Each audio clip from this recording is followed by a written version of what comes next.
Wassail, beautiful Aquarius. I brought you for your reading, Aquarius, onto Lake Titicaca.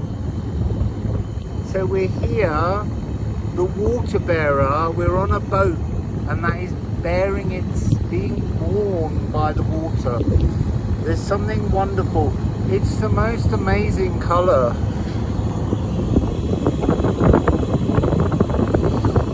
It's very hot sunshine in the day, very cold at night. What do I want to tell you? There's a calm, Aquarius. There is a real calm to your energy. You know, you've got Saturn, you've got Vesta in Aquarius at the moment, and there's something of the mirror. There's something of having turned a corner, moving forwards. Now, I've got my cards. It's a little bit windy up here, and I'm not sure I dare shuffle them or the lake will steal them. So I learned today, oh look on the split. Elven light, Lefruma and Vein. It's like turning around, that turning of the corner. You're turning around to create a new pathway. I feel like you're ahead of the game.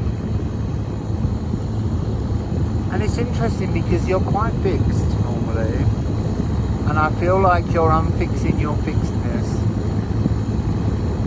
So, I've just been on some wonderful islands, and they're all made from reed beds. It's honestly, Aquarius, is such a privilege to be sitting up here. I'm always a tourist boat, but they allowed me, my guides I've been taking, and I don't mean the ones in spirit, I mean my local tour guides. He arranged for us to have this boat on our own so that I could do readings and not have this place crowded. The only thing I'm worried about is my iPad falling into Lake Titicaca. But yeah, the reeds, I took my shoes and socks off and walked. There's a kind of soft, gentle, sponge-like frequency to living in this place.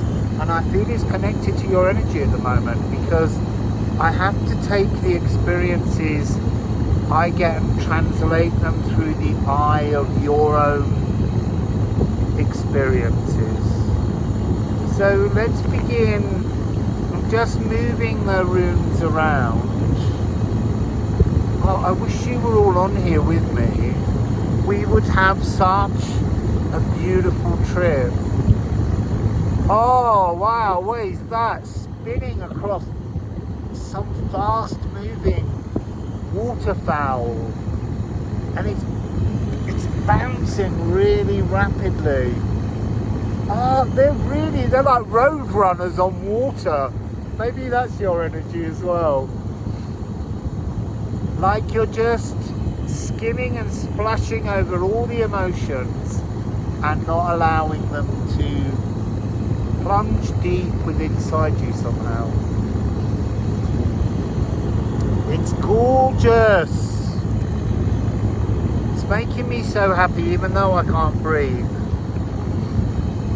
It begins with wacken, wake up, wakan, originate, and that is you. I feel like the Aquarian energy woke up in the late 60s. Well, kind of, we know that, but I feel like we're now moving into an energy. If you were born in the Great Conjunction of 1961, you will be you know, for the next 20 years, you will have that frequency of having been restricted, being held back, having the most beautiful and wonderful notions of humanity and never seeing that achieved. If you were born after 1981, well, 31st of December 1980 till about the 24th, that was a triple conjunction. And if you are an Aquarius born in that period, this is your moment. This is your moment when your cardinal air Libran conjunction will click into place. And then if you were born after the year 2008, you're fixed earth and you're moving to fixed air. So you're transforming the earth through, I want to say, an understanding that just is. Like, it's an energy you know and you understand. So we have Wacken.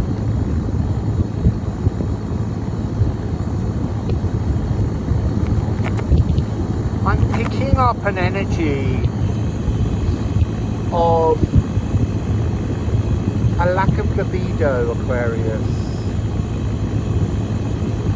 And I want to say, or they want me to say, don't concern yourself. There's something of the energy of Ganymede and Jupiter. Ganymede being the handsome, beautiful human youth who Jupiter or Zeus kidnaps. He becomes the cupbearer to the gods, serving the ambrosia. But there's a trauma in it because he was kind of forced into an affair, and we don't know how comfortable Ganymede was with that. But there's something of the pouring of the waters, not just the ambrosia, but the pouring of sadness, the pouring of joy. I'm feeling all those energies, but somehow it is a suppression of libido. So what else do we have to talk to Aquarius about? We have Liebesgate. So this is that energy of, I'm seeing it as like a crowd of the others. And by the others, I mean all the other sun signs have a tendency to want to crowd over you, but it's because they need your emotions. They need you to water them. They need your ambrosia. And there's something about, it's almost, there's something about like a patronizing energy. The Zeus, Jupiter patronizing energy that's transforming. There's an energy where you're beginning to awaken to your own power, is what it feels like. So being crowded out for your individuality, but knowing that you are the source of the ambrosia that the rest of the zodiac requires.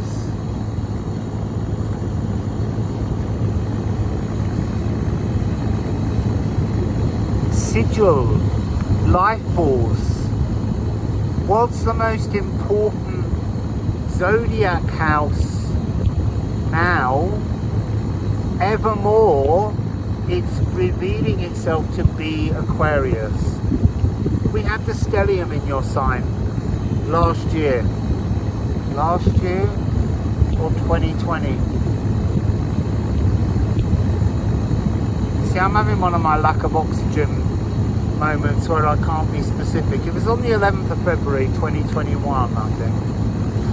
And that stellium with everything moving. Yeah, it was. Oh, was it? Anyway, life force. everything is unfolding around Aquarius. So, for instance, what happens on the 23rd of the 3rd, 2023, Pluto, after a couple of decades, will finally hit 0 degrees Aquarius, your sign, and you will shine. And I do think it matters if you're an Aquarius born between 61 and 81, then you're going to feel that all of that kind of energy that you have that feels wayward and difficult to pin down and strange, it's moving from cardinal Capricorn into Aquarius. Your generation are almost that Pluto frequency, spreading a new energy. And then I'm just thinking, you probably can't hear any of this. It's a really lovely message, but I imagine the wind is probably blasting across it. If you were born 81 to 2000, then all of those new cardinal air frequencies that have always made people angry, that will just fall away, because we're moving into fixed air energy. It's a wonderful transformation. And if you were born after 2000, you have Uranus, which rules Aquarius, in Taurus at the moment. And so there's something there where at the moment it's good to be an Aquarian. And I think you should all look yourself in the face and say that. It's good to be an Aquarian right now. So let's get another couple of cards. Unbinding when torn. This is it. 3 generations of you unbinding. Understanding for the first time in your lives what it means to have your life force in Aquarius. It's going to be great, absolutely beautiful for you.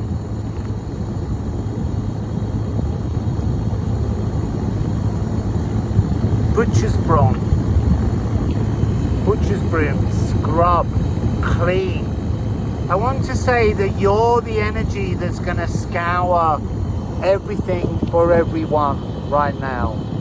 It's a real transformation. It's a really beautiful opportunity to be self-empowered, to come into your own frequency. So I'm going to pop those back. Just going to take a few of the...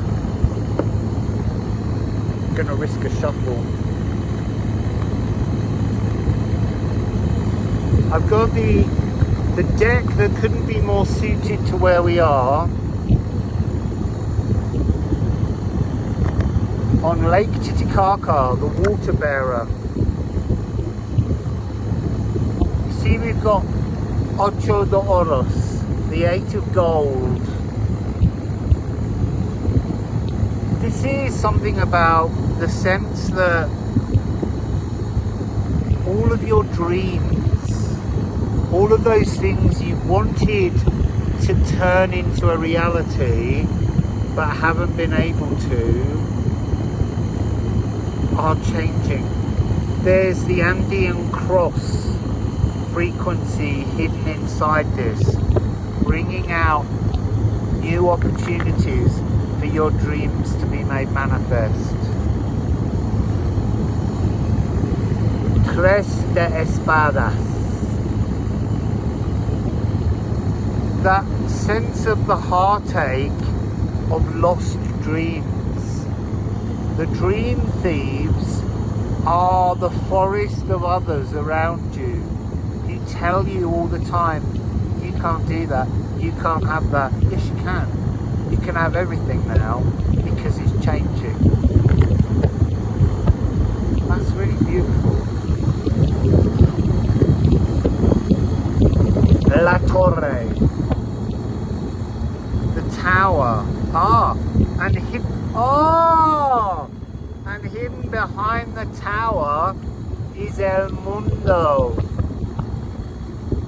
It's your time to be the tower that is the pathway to perfection. You are the tower to the pathway to perfection. It's an absolutely beautiful message. I am just a bit concerned that you're not going to be able to hear any of this because of the wind.